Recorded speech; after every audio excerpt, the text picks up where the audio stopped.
백악관에 한 사람이 있었습니다. 은행하고 코인업계가 스테이블코인 이자 문제로 정면으로 맞붙었을 때 그 사이에 들어가서 합의문을 만들어낸 사람, 이 법에 반대하던 수사기관들까지도 결국에 고개를 끄덕이게 만든 사람인데요. 근데 이 사람이 다가오는 27일 협상 테이블을 떠나서 군사훈련장으로 갑니다. 이 표결 자체가 코앞인 지금 이 시점에서요.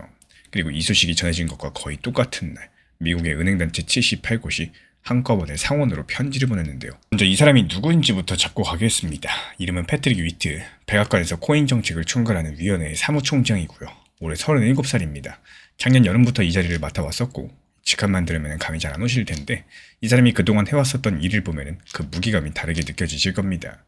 코인을 누가 어떻게 감독할지, 이 시장의 규칙을 통째로 정하는 클래리티법, 그리고 그 협상에서 백악관 쪽의 대표 선수가 바로 이 사람이었는데요. 스테이블코인은 이자를 주느냐 마느냐를 놓고 은행권이랑 코인업계가 몇 달을 싸웠었는데 그 타협안에 대해서 중간에서 만들어낸 것도 윤리조항 문제로서 여야가 틀어졌을 때 다시 다리를 놓았던 것도 이 범죄 자금 추적이 어려진다면서 우려하던 법 집행기관들을 돌려 세운 것도 전부 다 위트였다고 보도가 되어 있습니다. 한마디로 이 법안의 가장 험한 싸움마다 중간에 서 있던 사람인 건데 그런 사람이 지금 자리를 비우게 됩니다. 이번 암호화폐 정책 전문 매체 크립토 인 아메리카에 따르면요. 위트는 이달 백악관 업무를 마무리하면서 7월 27일 조지아 육군 주방위군의 JAG 프로그램, 그러니까 군에서 법률 문제를 다루는 법무관이 되기 위한 훈련에 들어간다라고 해요. 그리고 그 기간은 무려 수개월입니다. 그 사이 업무는 위원회의 2인자인 해리 정 부사무총장이 넘겨받게 되고요. 근데 여기서 마음에 걸리는 대목이 하나 존재하죠. 훈련이 끝난 뒤 위트가 이 자리로 완전히 돌아올지는 아직까지 정해지지 않았다는 사실입니다. 잠깐 자리를 비우는 게 아니라요. 어쩌면 이대로 끝일 수도 있다는 얘기겠죠. 그래서 여기까지 들어보시면 자연스럽게 이런 생각이 드실 겁니다. 아니 왜 하필 지금 이렇게 이동을 하냐? 그리고 이 의문부터 풀고 가겠습니다. 결론부터 말씀드리자면요. 노리고 나간 게 아닙니다. 위트 측에서는 사무총장이 되기도 전인 작년 봄에 이미 이 훈련에 지원해 놓은 상태였고 원래는 올해 4월달 입소해야 됐었는데 클래리티법 협상이 길어지면서 한 차례 미뤘습니다. 그리고 군에서 두 번째 연기는 안 된다고 못을 받게 된 거예요. 그러니까 이건 누가 기획한 퇴장이 아니라 오래전에 잡혀 있었던 군대 일정과 법안 일정이 정면으로 부딪힌 말 그대로 달력의 충돌입니다. 그런데 문제는 그 부딪힌 달력을 펼쳐보는 순간부터겠죠. 하필 이 공백이 겹치는 구간이 어디냐는 거죠. 지금 상원이 어디쯤 와 있는지를 보시면요. 이번 주 안에 여러 가지 위원회 안을 하나로 합친 병합 수정안이 나올 걸로 예상이 되고 있습니다. 루미스 상원의원 측에서는 20일이 낀 주에 본회의 표결까지 갈 수 있다고 봤었는데 다만 최종 일정 같은 경우는 튠 원내대표가 정하는 거고요. 국방 관련된 법안 같은 다른 큰 안건들이 변수라는 단서를 달았습니다. 그리고 공화당 지도부 측에선 8월달 휴회 전에 이 법안을 본회의에 올리겠다 이렇게 밀어붙이는 중이에요. 정리드리자면 지금부터 휴회 전까지가 이 클래리티법의 결승선 구간인데 위트의 공백이 정확히 그 구간에 표기지고 있다는 겁니다. 근데 여기서 진짜 이야기는 지금부터 시작됩니다. 위트 소식이 나온 것과 거의 똑같은 날 상원에 도착한 편지가 있거든요. 미국의 은행협회 ABA랑요. 그리고 독립지역은행협회 ICBA 그리고 주별은행협회 76곳 전부 합쳐가지고 78개 단체가 공화당의 튠 원내대표랑 민주당의 슈머 원내대표 앞으로 공동 서원을 보냈습니다.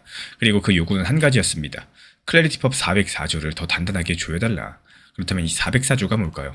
초보분들을 위해서 쉽게 풀어드려보자면은 스테이블코인이라는 거는 값이 미국 돈 1달러, 우리 돈으로 1,500원에 고정되도록 만들어진 코인인데요. 그리고 404조는 이 코인을 그냥 들고 있다는 이유 하나만으로 이자나 수익을 얹어주는 걸 금지합니다. 대신에 예외를 하나 열어놨어요. 뭔가 활동을 하거나 결제를 했을 때 주는 보상은 허용을 한다라는 거죠. 예금 이자는 안 되겠지만 카드 쓸 때 쌓이는 포인트 같은 것들은 된다. 딱 지금 그런 구조입니다. 근데 은행들이 바로 이런 지점들을 파고들었어요. 지금 은행들의 주장은 이렇습니다. 이 예외의 문구가 애매해서 이런저런 보상이라는 이름을 달고 사실상 이자처럼 굴러갈 수 있다라고요. 그러면 스테이블코인이 은행 예금을 대신하는 물건이 돼버리고요. 또 사람들이 예금을 빼서 코인으로 옮기게 되면서 특히나 지역들의 작은 은행들이 흔들린다는 겁니다. 그럼 그 예금이 주택담보대출, 중소기업대출, 농업자금들을 떠받치는 미천이다 보니까 규모 감각도 한번 잡아보겠습니다. ICBA 쪽 자체 추산으로는 이 구멍이 막히지 않는다. 그렇다면 은행 예금이 빠져나가는 규모가 환율 1,500원 계산해서 1,950조 원, 그만큼 지역은행이 내줄 수 있는 대출이 줄어드는 규모가 1,270조 원에 달할 수 있다는 겁니다. 우리나라 정부의 1년 예산을 훌쩍 넘어서는 돈이죠. 그런데 이 편지 자체가 여기까지만 보면 그냥 은행과 코인의 흔한 싸움 같은데요. 앞에서 본 위트 이야기랑 겹쳐놓는 순간 소름 돋는 그림이 하나 나오게 됩니다. 지금 은행들이 고쳐달라는 그 404조, 금지는 하되 보상의 문을 열어두는 그 타협의 설계를 협상 테이블에서 만드는 사람이 누구였죠? 바로 위트입니다. 심지어 위트는 계속 문제를 제기하는 은행권을 향해서 이제 그만 좀 하셔라 이렇게 취지의 말을 공개적으로 발표했었던 당사자입니다.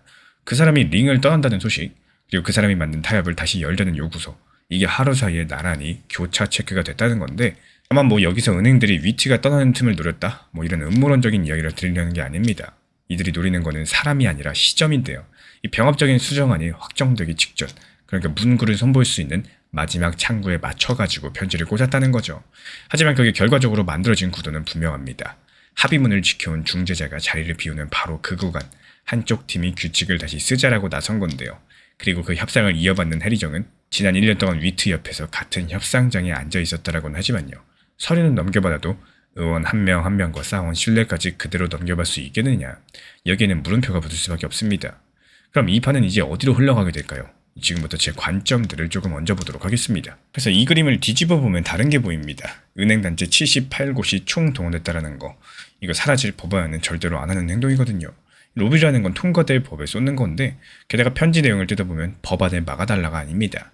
자기들도 책임있는 혁신과 잘 규제된 디지털 자산 시장을 지지한다라고 못을 박으면서 404조만 콕 집어가지고 고쳐달라는 표적 수정 요구였다는 건데요. 그러니까 은행권조차도 이 법이 통과된다는 걸 사실상 전제로 깔았고 마지막 문구 싸움에 들어갔다는 겁니다. 겉보기에 악재 헤드라인이죠. 근데 속을 보면은 결승선이 가까워졌다는 신호탄에 가깝겠습니다. 그래서 제가 바라보고 있는 가장 가능성이 높은 흐름은요, 이 병합수정안이 공개되면서 20일이 낀 주에 본회의 상정을 밀어붙이는 큰 흐름 자체는 유지가 된다. 그 근거는 세 가지입니다. 공화당 지도부가 8월달 휴회 전에 처리를 목표로 이미 움직이고 있다는 거, 은행권의 요구가 폐기가 아니라 수정이라는 거, 그리고 백악관이 대행체제로라도 연속성을 이어가겠다고 나섰다는 겁니다. 이 클래리티법의 협상을 이끌어왔던 백악관 사무총장이 27일부터 수개월간 자리를 비우게 됐고, 거의 같은 날 은행단체 78곳이 스테이블코인 이자 조항을 조여달라는 편지를 상원에 보냈습니다. 이 두 가지 뉴스는요, 결국에 같은 조항 404조 하나를 향하고 있고요. 이건 뒤집어서 보면은 법안이 결승선 앞까지 왔다는 뜻이기도 합니다. 그렇다면 이제 승부는 곧 공개될 병합 수정안의 문구 한 줄 한 줄에 달려있겠죠. 그렇다면 그 수정안에서 은행들의 편지는 실제로 문구에 반영이 됐을까요? 아니면 위트가 만들어둔 타협이 그대로 살아남았을까요?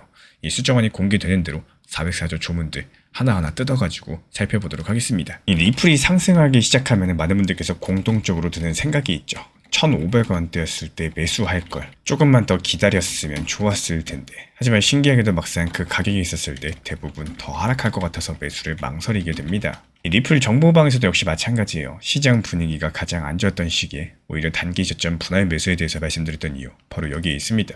이 추가 매수하기 가장 좋은 시점은요, 오히려 내가 심리적으로 가장 편할 때가 아니라 이 시장이 가장 불안하고 그리고 무서울 때인 경우가 많다라는 거예요. 물론 누구도 최저점에 대해서 맞출 수는 없겠죠. 하지만 심리적으로 가장 힘든 구간이 오히려 시장의 저점에 가까운 경우가 많다는 사실은 반드시 기억해 주셨으면 좋겠습니다. 지금 기업들의 세계에서 웬만해서 깨지지 않는 불문율이 하나 있죠. 경쟁사가 만든 것에는 내 돈을 보태지 않는다는 겁니다. 그런데 이번에 리플 측에서 불문율을 깨는 발표를 했고요. 경쟁사가 만든 결제 표준을 관리하는 재단에 그것도 회비를 내는 최상위 회원으로 들어간다고 합니다. 그 표준을 처음 만든 회사가 어디냐? 바로 코인베이스였고, 2021년 SEC 소송이 터지자마자 XRP 거래를 중단시켜서 홀더분들 가슴에 대못을 박았던 바로 그 회사입니다. 아니, 우리가 왜 하필 그 회사가 만든 판에 돈을 내고 들어가는 걸까요? 이 자존심 접고 지고 들어가는 그림 아니냐? 가뜩이나 가격도 답답한데 이런 소식이 무슨 의미가 있냐, 뭐 이런 생각부터 드는 게 솔직히 정상입니다. 근데 중요한 점은요, 이 소식은 함께 들어간 회사들의 명단을 확인하셨을 때 이야기가 완전히 뒤집힌다는 사실입니다. 그래서 오늘 그 명단들부터 하나씩, 먼저 지금 시점에서 사실관계부터 깔끔하게 정리하고 가겠습니다. 리플이 합류한 곳의 이름은 X402 재단이고요. 여기서 X402는 우리 채널에서도 몇 번 다뤘던 AI 결제 표준인데, 처음 들으시는 분들을 위해서 짧게만 한번 복습해 보겠습니다. 요즘에 사람 대신 알아서 일을 처리하는 AI 프로그램들이 빠르게 늘어나고 있죠. 근데 이런 인공지능들 일을 하다 보면은 남의 자료를 산다거나 컴퓨터 사용료를 내야 되는 순간들이 찾아옵니다.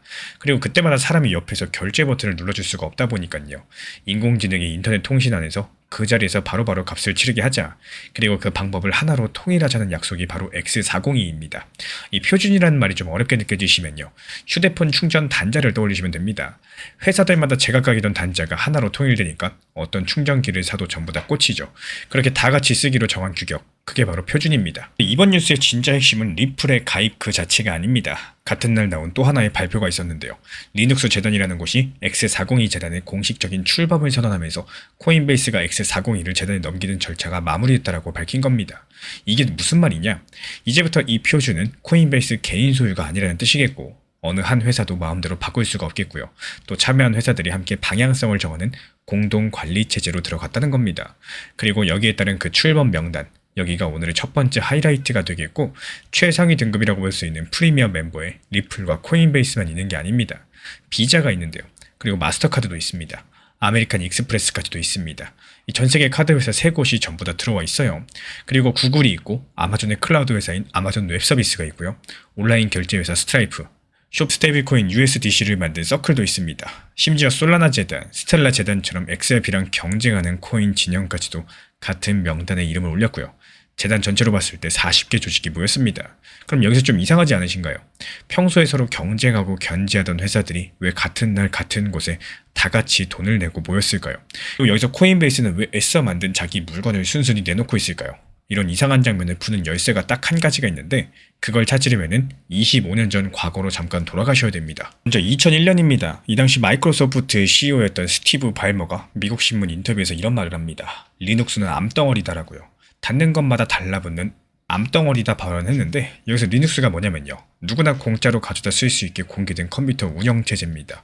돈 받고 윈도우를 팔던 마이크로소프트 입장에서는 밥그릇을 위협하는 존재였으니까 공개 석상에서 저렇게 원수 취급을 한 거죠. 근데 15년이 지난 2016년 업계가 뒤집어지는 장면이 하나 나옵니다. 이 마이크로소프트가 바로 그 리눅스를 관리하는 리눅스 재단에 재발로 들어가게 된 거예요. 그것도 최상위 등급 회원으로서 지금 환율로 치면 매년 7억 원이 넘는 회비를 내면서까지도 들어갔습니다. 그리고 이사회 자리까지 받았는데요. 암덩어리라고 부르던 것에 매년 억 단위 돈을 낸다는 게 말이 되나요? 정말 이상한 결정인데 실제로 보시면 아닙니다. 그 15년 사이에 리눅스가 세상의 표준이 돼버렸기 때문인 거고, 인터넷 서버 대부분이 리눅스로 돌아가는 세상이 왔는데 계속해서 밖에서 싸워봐야 나만 손해고, 차라리 안으로 들어가가지고 발언권을 갖자, 이게 바로 남는 장사였던 겁니다. 실제로 그 뒤에 어떻게 됐죠? 마이크로소프트의 클라우드 사업인 애저에서는 자기네 윈도우 서버보다 리눅스가 더 많이 만들어지는 시대가 왔습니다. 암덩어리라고 부르던 것이 이제 자기 회사 최대 사업의 기둥이 돼버린 거예요. 그럼 여기서 공식 하나가 나오죠. 기업이 경쟁사가 만든 것에 자기 돈을 내는 경우는 딱 한 가지다. 그것이 더는 그 회사의 물건이 아니라 앞으로 모두가 따라야 될 정확한 결제 표준이 됐다라고 판단했을 때, 이 공식을 이번 뉴스에 그대로 대입해보자면요, 코인베이스 측에서는 X401을 만들었지만요, 그걸 자기 손에서 놓아서 리눅스 재단에 넘겼습니다. 내 돈으로 닦은 길을 시에다가 기부한 것과 똑같다는 건데, 기부하는 순간 그 길은 한 회사의 사유지가 아니라 모두의 도로가 된다라는 거죠. 대신에 그때부터 세상의 차들이 그 길로 다니기 시작을 합니다. 그리고 절차가 끝났다고 발표된 바로 그날 리플이 들어왔고요, 비자가 들어왔고, 마스터카드랑 아멕스, 구글과 아마존 웹서비스, 모든 회사들이 나란히 들어왔습니다. 25년 전 리눅스 재단 앞에서 벌어졌던 장면이 이번에 하루 만에 단체로 재현이 됐다라는 거고요. 여기서 가장 소름 돋는 부분은 카드 회사들이에요. 한번 생각을 해보세요. 인공지능 AI끼리 주고받는 결제들은 몇백 원, 몇십 원, 심하면 몇 원짜리 초소액 결제가 될 겁니다. 그러면 결제 건수마다 수수료를 받아서 챙겨 먹고 사는 카드 회사 입장에서 어떨까요? 이런 결제 표준은 잘못하면 언젠가 자기 밥그릇을 갉아먹을 수도 있는 엄청나게 심각한 물건이 될 수밖에 없습니다. 근데 그 카드 회사 3곳이 전부 다 그 판에 자기들 돈을 내고 앉아있다는 거고, 이게 무슨 뜻이냐? 인공지능 AI가 스스로 결제하는 시장이 오느냐 마느냐를 따지는 단계는 이미 끝났다는 거고, 이제 언제 어떤 모양으로 오느냐, 이것만 남았다라고 전 세계 결제 시장의 주인공들이 인정을 한 겁니다. 그것도 말이 아니라 돈으로 회비를 내면서까지요. 이 홀더분들께서는 한 겹이 더 있는데요. 2021년 XRP 거래를 내렸던 코인베이스, 2026년 이때 리플이 이제 같은 이사회 안에서 이 표준의 규격을 함께 정한다는 사실 그 자체입니다. 이 프리미엄 멤버는 이사회에 사람을 안 치고 예산과 주요 결정에 참여할 권리를 받는 자리다 보니까 회비가 연간 약 3억 원이라는 보도도 있는데요. 이 금액은 외신 한 곳에서만 확인된 내용이라서 참고 정도로만 들어주시면 되겠습니다. 다만 여기서 중요한 점, 5년 전 거래 중단 공지를 지켜봤던 분이라면은 지금 이 자리가 얼마나 달라진 위치인지 새삼 체감이 되실 거예요. 그럼 이제 가장 중요한 질문이 남죠. 아니 그래서 이게 XRP에는 결국에 뭐가 좋은 거냐라는 겁니다. 그러면 AI 결제가 리플 진영의 블록체인 리플 레저 위에서 일어난다고 가정을 해보겠습니다. 이때 XRP가 걸리는 자리가 3군데인데요. 먼저 결제가 일어날 때마다 아주 적은 양의 XRP가 수수료로 쓰이는데, 이 수수료는 누가 가져가는 게 아니라 그대로 불태워져서 사라집니다. 말 그대로 거래가 쌓일수록 세상에 있는 XRP가 조금씩 줄어드는 구조라는 거죠. 그리고 두 번째로 인공지능 AI가 쓰는 지갑은 작동을 위해서 일정량의 XRP를 기본으로 담아두고 있어야 됩니다. AI 지갑이 늘어나는 만큼 어딘가에 묶이는 XRP도 함께 늘어나겠죠. 세 번째로 서로 다른 돈을 바꿔야 될 때 그 중간다리 역할을 XRP가 맡습니다. 그리고 실제 결제 자체에는 리플이 만든 스테이블코인 RLUSD가 함께 쓰입니다. 미국 달러의 값이 1대1로 묶여있다 보니까 이 가격표 역할을 하는 코인인데 나온 지 1년이 안 됐는데 벌써부터 시가총액, 그러니까 발행된 코인을 전부 다 합친 값어치가 우리 돈으로 1조 9천억 원까지 커졌어요. 여기서 재밌는 건요. 같은 재단 안에 이 RLUSD의 최대 경쟁자 USDC를 만든 서클도 최상위 멤버로 앉아있다는 사실입니다. 그러니까 이 표준 안에서 앞으로 기계들이 쓸 기본 화폐 자리를 놓고 예선전이 시작이 된 거고, 리플은 그 예선전에서 RLUSD, XRP 두 장의 카드를 들고 출전한 셈이겠고요. 그리고 이건 그림 맞는 이야기가 아니에요. XRP 리플 레저에는 이미 X402 결제 기능이 붙어서 실제로 돌아가고 있고요. 관련 집계판 기준으로 봤을 때 AI 거래가 122만 건을 넘어선 상황입니다. 코인베이스가 만든 AI 결제 표준 X402가 리눅스 재단 아래 공동관리 체제로 공식 출범했고요. 리플은 비자, 마스터카드, 구글 같은 최상위 등급으로 합류하면서 규격을 정하는 자리에 앉았습니다. 25년 전 마이크로소프트가 리눅스 앞에서 그랬던 것처럼 지금 경쟁사들이 한 곳에 돈을 내고 모였다는 거, 이 사실 자체가 지금 시장이 표준을 중심으로 굳어가기 시작했다, 이런 신호탄이겠죠. 그럼 이제 남은 문제는 딱 한 가지, 그 표준 위에서 실제로 XRP의 길이 선택되는지 여부입니다. 그래서 다음 영상에서는요, 그 정답을 말이 아니라 숫자로 확인해 보려고 해요. 지금 이 순간에도 돌아가고 있는 AI 결제 집계판을 직접 열어가지고 기계들이 실제로 어디에 얼마를 쓰고 있는지 추적해 보도록 하겠습니다. 우리 구독자분들께서는 인공지능이 처음으로 지갑을 여는 지금 이 장면이 몇 년 뒤 얼마나 큰 시장의 시작으로 기억될 거라고 보시나요? 리플이 상승하지 않는다라고 해가지고 리플 자체를 원망하거나 부정적으로 보실 필요는 전혀 없습니다. 냉정하게 한번 생각을 해보면요. 지금 리플이 조용한 이유는 리플이 나빠서라기보다는 이미 짧은 기간, 이때 너무 큰 상승이 나왔었고 그 이후에 시장이 숨을 고르는 구간에 들어와 있기 때문인데요. 다만 여기서 아쉬운 점은 많은 분들께서 리플 XRP가 당연히 몇만 원까지 갈 것이다 라고 생각을 하면서 현실적인 대응보다는 기대감만 키우게 된다는 점입니다. 600원, 700원이던 리플이 몇 개월 만에 4,900원까지 상승했던 사실상 엄청난 상승이 분명히 존재하고 있었고요. 그런 상승 이후엔 어떻습니까? 당연히 긴 조정 구간, 횡보 구간 이런 것들이 찾아올 수밖에 없습니다. 그렇다면 가장 현실적인 방법이 뭘까요? 내가 가장 만족스럽고 기분 좋을 때 오히려 일부라도 수익을 실현하는 습관들을 만드는 겁니다. 이 리플 정보방에서도 시장 분위기가 가장 좋았던 시기에 오히려 단기 목표, 분할 익절에 대해서 안내드렸던 이유들, 결국에 팔아야 시장이 재밌어지고 하락장이 와도 흔들리지 않을 수 있기 때문입니다. 결국에 건강한 투자 습관은 이 수익 실현에서 시작된다, 이렇게 생각을 해요. 지금 1000원 중에 딱 1원, 지금 XRP라는 자산 안에서 실제로 일하고 있는 돈이 이 정도 비율입니다. XRP 전체 덩치가 요즘 환율 1,500원으로 계산했을 때 원화로 100조 원쯤 되는데, 이 중에서 이자를 벌든 어디에 굴려지든 뭐라도 하고 있는 돈들은 1000분의 1이 채 안 된다는 게 관련 인프라 업체 쪽 추산인데요. 이 나머지 99.9%는 그냥 자고 있어요. 거래소 지갑에서, 개인 지갑에서요. 우리 구독자분들께서 들고 계신 XRP도 아마 그 잠든 쪽이실 겁니다. 그리고 요즘은 이 잠든 돈을 들고 있는 우리 마음도 편하지가 않죠. 뉴스는 좋은 게 계속해서 나오는데 가격은 국내 시세 기준으로 1,600원대에서 왔다 갔다 하고 있고 한 달 전보다 오히려 6% 정도 내려와 있습니다. 호지가 뜨더라도 시장이 꿈쩍을 안 하다 보니까 슬슬 이런 생각마저도 듭니다. 내가 뭘 놓치고 있는 건 아닌지, 혹시 시장이 뭔가 알고 있어서 움직이지 않는 건지. 근데 이번 주에 나온 소식들을 살펴보면요, 저 잠든 100조 원 이야기랑 정확히 맞물려 있습니다. 그래서 문제는 이 뉴스가 겉만 보면 그냥 지나치기 딱 좋게 생겼다는 건데요. 발표 내용부터 살펴보자면은 도플러 파이낸스라는 회사가 일본 SBI 디지털 파이낸스랑 전략적인 파트너십을 맺었습니다. 일본의 기관 투자자용 XRP 금융 인프라를 같이 만들겠다는 건데요. 그리고 그 범위가 대출, 유동성, 담보관리, 그리고 토크나 자산입니다. 개인용 서비스가 아니라 은행이나 펀드 같은 기관용이고 계약 조건 같은 것들은 공개되지 않았어요. 그래서 여기까지 들어보면 반응이 뻔합니다. 또 파트너십이네. 리플 뉴스 중에 제일 흔한 게 그건데요. 저도 처음에는 그렇게 넘기려다가 이상한 점 하나에 딱 걸렸습니다. 이 조합을 어디서 본 것 같지 않으십니까? 맞습니다. 작년 12월에도 도플러랑 SBI가 손잡았다는 뉴스가 있었어요. 같은 도플러, 같은 SBI. 근데 7달 만에 또 계약을 합니다. 심지어 자세히 살펴보면은 이번엔 SBI 쪽 회사 이름이 조금 달라요. 한 번 하면 됐지 왜 2번을 하고 왜 상대를 바꿔서 할까요? 오늘 이야기의 핵심이 바로 여기에 숨어 있습니다. 그래서 이름부터 정리하고 가겠습니다. 여기서 헷갈리시면은 뒤가 전부 다 꼬이거든요. 작년 12월 17일 이 계약의 주인공은 SBI 리플 아시아입니다. 리플과 일본 SBI 그룹이 같이 세운 합작 회사인데요. 이 회사가 도플러랑 양해각서, 그러니까 정식적인 계약 전에 우리 이거 같이 한번 해보자, 이렇게 손잡는 약속을 맺었는데 그 내용이 XRP로서 수익을 내는 인프라, 그리고 건물이나 채권 같은 실물 자산을 코인처럼 쪼개 다루는 토큰화였습니다. SBI 리플 아시아가 리플 레저 위에서 태어난 업체랑 손잡은 첫 번째 사례였었고요. 고객 돈을 대신 안전하게 보관해주는 금고지기 역할은 싱가포르 금융당국의 규제를 받는 SBI 디지털 마켓이라는 또 다른 계열사가 맡기로 했습니다. 그리고 이번 7월달 계약의 주인공은 SBI 디지털 파이낸스. 이름은 비슷한데 또 다른 회사입니다. 지금 일본에서 해시허브 랜딩이라는 이 코인을 빌려주고 이자를 받는 대출 사업들을 실제로 굴리고 있는 대출 전문 계열사겠죠. 이 회사가 도플러랑 하겠다는 게 아까 말씀드린 기관용 대출과 담보관리 쪽입니다. 그래서 이 두 가지를 같이 놓고 보면요. 12월달 계약은 XRP를 맡기면 이자가 붙게 만드는 쪽이고, 이번 계약은 XRP를 맡기고 돈을 빌리거나 남에게 빌려줄 수 있게 만드는 쪽인데요. 이 담보라는 게 별개 문제가 아니라 내 물건을 맡기고 돈을 빌리는 겁니다. 집을 팔지 않고 집을 맡겨서 대출받는 것처럼 XRP를 안 팔고도 현금을 구할 길이 생긴다는 거죠. 은행이 하는 일의 이 두 기둥이 뭘까요? 맡기면 이자를 주는 거, 그리고 맡기면 돈을 빌려주는 거. 그 두 가지 기둥을 SBI가 계열사를 하나씩 붙여가면서 순서대로 세우고 있다는 거고, 그리고 이런 지점에서 맨 처음 그 숫자가 다시 등장하죠. 왜 100조 원이 잠을 자고 있었을까요? XRP는 원래 맡겨서 이자 받는 기능이 없고요.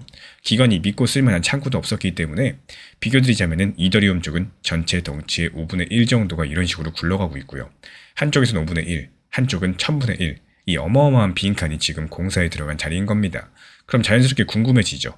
대체 도플러가 뭐하는 회사길래 일본 최대급 금융그룹이 7달 사이에 2번이나 손을 잡았을까? 정말 놀랍게도 큰 회사가 아닙니다. 2023년에 생긴 싱가포르 회사고요. 작년 8월 달에 받은 투자가 원화로 45억 원, DCG나 해시케이프 캐피털 같은 이 판에 유명한 큰 손들이 들어오긴 했었지만 지금까지 전부 다 합쳐봐도 100억이 안 되는 돈을 모은 신생업체입니다. 다만 리플 레저 위에서 기관용 수익 인프라를 전문으로 파는 곳이 사실상 여기뿐이고, 그래서 작은데도 2번이나 선택받았다. 저는 이렇게 읽고 있습니다. 근데 이 모든 걸 한 단계 더 서늘하게 만드는 게 하나 있죠. 바로 달력인데요. 지난 6월달 일본 국회 하원격인 중의원이 법안 하나를 통과시켰습니다. 코인을 결제 수단으로 다루던 법을 꺼내서 주식과 채권을 다루는 법, 밑으로 옮기는 법안이에요. 쉽게 말씀드려가지고 코인을 주식과 같은 급으로 대우하겠다라는 건데, 여기서 상원격인 참의원 통과가 남았는데 무난할 거다라고 보는 보도가 많았고요. 그리고 여기에 따른 시행은 2027년이 유력해졌습니다. 이 도쿄 증시의 코인 현물 ETF가 이르면은 2027년에 나올 수 있다는 이야기가 있고요. 최고 55%였던 코인 세금을 주식처럼 20%대로 낮추는 것은 2028년 목표로 잡혀 있습니다. 내부자 거래 금지 같은 어른들의 시장 규칙도 코인에 처음으로 적용이 될 예정이에요. 그래서 이 달력을 아까 그 계약 날짜 위에 겹쳐보자면은 기관이 합법적으로 마음 놓고 들어올 문이 2027년쯤 열립니다. 근데 SBI는 2025년 12월 이자 창구 공사를 시작을 했고 2026년 7월 대출 창구 공사를 시작했습니다. 기업 날짜가 정해져 있으면 공사는 그 전에 끝내야 되겠죠. 이 순서와 정확하게 그렇게 흘러가고 있다는 겁니다. 그리고 조각은 이게 전부가 아닙니다. SBI는 일본 거래소 B포인트를 흡수한 데 이어가지고 빅뱅크 인수까지도 추진 중에 있고, 기관 전용 거래 인프라 업체에 약 1,100억 원 정도 규모의 투자 유치까지도 주도를 했습니다. XRP를 회사 금고에 사서 쌓아두겠다. 이런 에버노스라는 회사에서는 약 3천억 정도를 넣기로 했었는데, 그 에버노스가 최근에 일본어 채널까지도 열었어요. 그리고 여기서 재밌는 건요. 정작 SBI 수장은 일본의 이 제도 개혁이 너무 느리다고 공개적으로 투덜댄 적이 있었다는 겁니다. 저는 이걸 오히려 진심의 증거로 봤어요. 느리다고 불평을 하면서도 공사는 남들보다 먼저 하고 있으니까요. 참고로 SBI는 리플 지분을 가장 많이 가진 외부 주주이기도 한데요. 이건 다들 아시는 얘기니까 여기까지만 드리겠습니다. 그래서 제가 바라보고 있는 관점은 참의원에서 법이 통과되면서 2027년 시행을 전후해서 이 설계도가 실제 상품으로 나오는지 이렇게 확인되는 구간이 온다는 거. 이게 기본 흐름이라고 봅니다. 그 이유는 세 가지예요. 먼저 법이 먼저이기 때문이에요. 기관이 마음 놓고 들어올 규칙 자체가 아직까지 완성 전이다 보니까 발표에 날짜가 없는 게 오히려 자연스럽습니다. 그리고 두 번째로 SBI 증권이 규정이 확정되면은 코인 투자 상품을 내놓겠다라고 이미 밝혀둔 상태이기 때문에 그룹 전체가 그 시점에 맞춰서 거꾸로 계산해 움직이고 있다고 볼 수가 있겠습니다. 이 세 번째로 12월 달에 이자 기능, 7월 달에 대출 기능, 이렇게 단계를 밟아온 순서상 그 다음 발표는 상용화 쪽일 수밖에 없겠죠. 그래서 지켜볼 확인 도장은 세 가지입니다. 출시 날짜, 금고지기를 맡을 회사 이름, 그리고 첫 번째 기관 고객 공시. 이 셋 중에 하나라도 뜬다. 그렇다면 설계도가 실물이 되기 시작을 한다는 거고, 결국에 이번 발표는 새로운 뉴스가 아니라요. 작년 12월 계약과 한 세트로서 일본에서 XRP의 이자 창구, 대출 창구를 달아주는 이 공사와 두 번째 조각입니다. 이에 따른 완공 목표는 일본이 기관에게 문을 여는 2027년 전후에 맞춰져 있고 아직까진 날짜도 고객도 없는 설계도 단계라는 거 역시 사실입니다. 그러니까 지금 바라볼 거는 오늘 내일의 가격이 아니라 출시일, 수탁사, 첫 번째 고객이라는 세 개의 공시입니다. 근데 마지막으로 한 가지만 여쭤볼게요. SBI가 3천억을 태우기로 한 회사, XRP를 금고에 사모으겠다는 에버노스는요. 대체 지금 뭘 하려는 회사길래 벌써 일본어 채널부터 열었을까요? 이 에버노스 관련 이야기는 다음 영상에서 이어가 보도록 하겠습니다. 이게 알트 시장이다라고 해서 알트코인으로 한 번에 모든 손실을 회복하겠다? 이런 생각은 하지 않으셨으면 좋겠습니다. 알트 시장 같은 경우는 한 방에 인생을 바꾸는 시장이 아니라 조금씩 효율적으로 수익을 쌓아나가는 이런 시장이라고 생각하는 게 훨씬 더 현실적인데요. 수많은 비중으로서 진입할수록 투자 심리는 더 흔들리게 될 거고 오히려 수익을 낼 수 있는 구간에서도 욕심 때문에 매도를 못하는 이런 경우가 점점 더 많아지게 될 겁니다. 단기 종합방에서도 역시 마찬가지예요. 알트 타점을 안내를 드릴 때 절대 무리한 비중들 높은 목표가를 설정하지 않는 이유도 바로 여기에 있습니다. 차라리 현실적인 목표가에 도달하면 수익을 실현하고 그 이후에 다시 기회를 찾아가는 것들이 훨씬 더 건강한 대응 방법이겠고요. 알트 시장은 욕심을 내는 시장이 아니라 현실적으로 대응하는 시장이라는 점 반드시 기억해 주셨으면 좋겠습니다. 일론 머스크가 이번에 선거법 위반 혐의로서 검찰의 판단대에 올랐습니다. 선거, 뇌물, 검찰 이 세 가지 단어가 한 문장에 들어가 있으면요. 도지코인을 들고 계신 분들은 심장이 한 번씩 쿵 하실 텐데 또 일론 머스크 리스크가 시작되는 거 아닌가 싶습니다. 이번에는 과연 형사사건일까요? 먼저 시계를 작년 봄으로 돌려보겠습니다. 지난 2025년 4월 미국의 위스콘신주에서 대법관을 뽑는 선거가 있었는데요. 판사를 투표로 뽑는다는 것부터 우리한테 좀 낯선데 머스크는 여기에 상당히 진심이었습니다. 일론 머스크랑 머스크가 지원하는 단체들이 이 선거 하나에 밀어넣은 돈이 최소 300억이 넘어가요. 선거 전체로는 1,500억 넘게 들어가면서 미국 역사상 가장 비싼 판사 선거가 됐습니다. 그리고 선거를 이틀 앞둔 3월 30일 그린베이라는 도시에서 행사를 열고 사람 몸통만한 대형 수표 2장을 그 자리에서 건너는데요. 한 장에 15억 원, 받은 사람 중에 한 명은 위스콘신의 대학생 공화당 조직 대표였고요. 이런 식으로 15억을 받은 사람이 모두 3명이었습니다. 그 전에 이런 것도 있었어요. 선거 2주 전부터 특정 청원에 서명만 하던 15만 원을 주는 이벤트도 돌렸었습니다. 근데 진짜 문제는 수표도 서명 이벤트도 아니었습니다. 불과 게시물 하나가 문제가 됐습니다. 일론 머스크가 소셜미디어에 이렇게 올립니다. 투표한 사람에게 15억을 주겠다라고요. 그리고 이 글이 하루 만에 지워졌습니다. 그리고 문구가 바뀌어서 다시 올라와요. 투표한 사람이 아니라 이 청원에 서명한 사람이 대상이라고 합니다. 이걸 왜 바꿨을까요? 현지 매체 위스폴리틱스가 짚어준 그 주의 법 때문입니다. 투표를 시키기 위해서 우리 돈으로 약 1,500원이 넘는 가치를 준다거나 주겠다고 약속하면 안 된다는 법인데요. 1,500원입니다. 그 법이 있는 동네에서 15억짜리 수표가 돌아다닐 수가 있다는 거죠. 그 당시 민주당 소속 주 법무장관이 이걸 막겠다고 급하게 소송을 냈는데 지방법원, 항소법원, 그리고 주 대법원까지 3번 연속으로 받아들여지지 않았습니다. 그래서 행사는 예정대로 열렸고 수표는 전달이 됐습니다. 그 결과가 어땠느냐? 일론 머스크가 밀었던 후보는 득표율 10%포인트, 그러니까 대략 55대 45 수준으로 완패했습니다. 그리고 한 달 뒤 머스크는 앞으로 정치에 쓰는 돈을 크게 줄이겠다고 선언을 합니다. 여기까지가 작년 당시 이야기였어요. 그렇게 1년이 넘게 조용히 잠들어 있던 사건이 지난주에 다시 눈을 떴습니다. 위스콘신에는 선거관리위원회가 있는데요. 민주당 추천 3명, 공화당 추천 3명 이렇게 딱 반반으로 짜인 초당파 기구인데 이 위원회가 지난 7월 9일 비공개 회의에서 5대1로 결론을 냈습니다. 일론 머스크가 그 게시물로 선거 뇌물 금지법을 어겼을 가능성이 상당하다. 그러면서 작년 선거 직후에 주민들이 냈던 고발 2건을 브라운 카운티 검찰로 넘겼는데요. 여기서 고발장은 미러키랑 그린베이 주민이 낸 거고 내용 자체는 주법상 비공개입니다. 그럼 여기서 넘겼다는 말의 무게를 정확히 재야 되겠죠. 이건 재판이 넘어간 게 아닙니다. 우리식으로 치면 수사 의뢰에 가까워요. 위원회가 우리가 보기에 죄가 될 수 있으니까 기소할지 말지에 대해서 검사님이 판단해달라 이렇게 서류를 건넨 단계라는 겁니다. 그리고 이번 CNN 보도를 살펴보면요. 검찰은 40일 안에 그 판단 결과를 위원회에 보고해야 됩니다. 지난주에 넘어갔으니까 시한은 8월 중순에서 하순 사이 달력의 날짜가 박힌 거죠. 그럼 어기면 어떻게 되는 법이냐? 이 선거 뇌물죄는 무거운 죄로 분류가 되는데 최대 형량이 징역 3년 6개월입니다. 그리고 벌금은 최대 약 1,500만 원입니다. 그리고 여기서 중요한 점은 방금 그 벌금 숫자 그냥 지나치시면 안 되는데요. 이 사건의 체급이 저 한 줄에 전부 다 들어있거든요. 한번 나란히 놓아볼게요. 이 선거에 쓴 돈이 300억이었죠. 나눠준 수표 한 장이 15억이었죠. 근데 이 사건으로 나올 수 있는 벌금의 법정 최대치는 1,500만 원. 수표 한 장의 100분의 1입니다. 여기까지는 서류랑 보도에 그대로 나와 있는 숫자들이고요. 그리고 지금부터 한 줄은 제 해석입니다. 이 법이 가볍다는 게 아니라 이 사건이 일론 머스크의 지갑과 사업에 줄 수 있는 충격의 상한선이 처음부터 저만한 크기로 그어져 있다는 뜻이겠습니다. 그리고 소름 돋는 포인트는요. 위원회가 문제 삼은 대상이 뭐였는지 한번 다시 보세요. 수표가 아닙니다. 공영방송 WPR이 이전한 위원회 문서를 살펴보면은 개연성을 인정한 대상은 투표한 사람에게 15억을 주겠다라고 했던 바로 그 게시물입니다.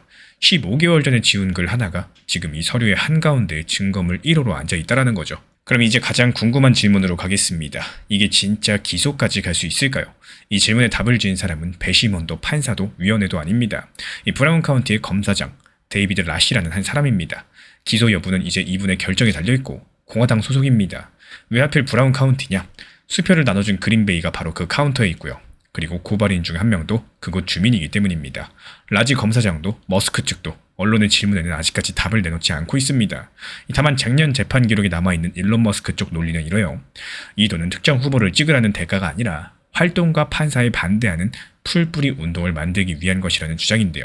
여기에 표현의 자유를 막는 것은 헌법 위반이라는 논리까지도 얹었고요. 그리고 전례가 하나 붙습니다. 2024년 미국 대선 직전 일론 머스크 쪽은 위스콘신을 포함해가지고 경합주 7곳에서 거의 똑같은 방식으로 매일 15억을 주는 이벤트를 돌렸었는데 필라델피아의 판사는 이게 불법 복권이라는 것들을 검찰이 입증하지 못했다면서 선거일까지 계속하게 해줬습니다. 위스콘신에서도 아까 보시는 것처럼 이 세 개 법원이 사전에 제동을 걸지 않았었죠. 물론 이번에 결이 다른 부분도 분명히 존재하고 있어요. 그 당시에는 상대편이 문제를 제기한 것 때문에는 이번에는 공화당 추천위원까지 앉아있는 초당파 기구가 무려 5대1로 가능성이 상당하다고 도장을 찍었다는 거. 이거 절대 가볍게 볼 만한 대목이 아닙니다. 게다가 도지코인 홀더 입장에서 정말 중요한 건요. 기소냐 아니냐 바로 이 앞에 서 있는 건데 이 사건 서류를 처음부터 끝까지 훑어도 도지코인이라는 단어는 존재하지 않고 있죠. 테슬라도 스페이스X도 없어요. 코인도 회사도 사업도 아닌 100% 정치인 일론 머스크의 사건입니다. 그리고 그 정치인 머스크, 아까 보신 것처럼 참패된 지 한 달 만에 지출 축소를 선언하면서 사실상 그 챕터를 닫는 중이었습니다. 그렇다면 여기서 시장이 무서워하는 리스크는요. 앞으로의 행동을 바꾸는 리스크입니다. 근데 이건 이미 닫힌 챕터의 영수증을 정산하는 이 방향성 자체가 과거로 나 있는 리스크예요. 그리고 시장의 실제 반응이 이 해석을 뒷받침해주고 있는데요. 다만 미국의 물가 지표가 예상보다 낮게 나오면서 비트코인, 이더리움, 엑세피 리플, 그리고 도지코인까지도 코인판 전체가 같이 상승한 날이었죠. 그러니까 정확한 문제는 이겁니다. 일론 머스크의 검찰 행위라는 헤드라인이 떠 있는데도 시장은 그쪽으로 눈길조차 주지 않았다라는 거. 이 뉴스를 코인면이 아니라 정치면 기사로 분류해버린 거죠. 그래서 제가 바라보는 관점과 기본적인 경로는 8월 중하순 시한 안에 기소 없이 마무리가 된다거나 가더라도 아주 가벼운 선에서 정리되는 그림들이에요. 그리고 그 근거는 4가지입니다. 먼저 전례인데요. 거의 같은 구조를 두고 필라델피아 법원이 이미 한번 제동을 걸지 않았었죠. 그리고 두 번째로 이력입니다.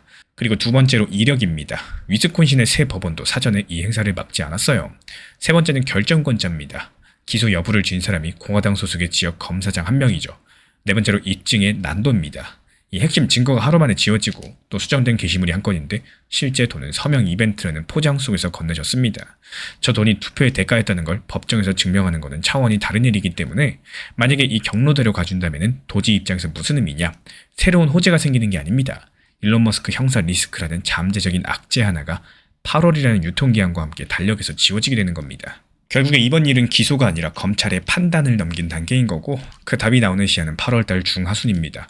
전례랑 처벌 구조, 결정권자까지도 놓고 봤을 때 이 사건이 도지코인의 사업적 재료를 건드릴 통로는 보이지 않기 때문에 그리고 지금 시장은 이미 뉴스를 코인면이 아니라 정치면으로 분류해놨어요. 그럼 우리 구독자분들께 한번 여쭤보겠습니다.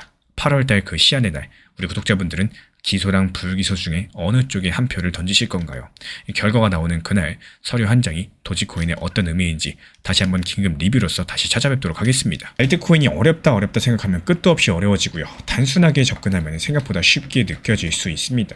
신기하게도 많은 분들께서 매수하실 때 짧게 먹고 나오겠다 이렇게 생각을 하시죠.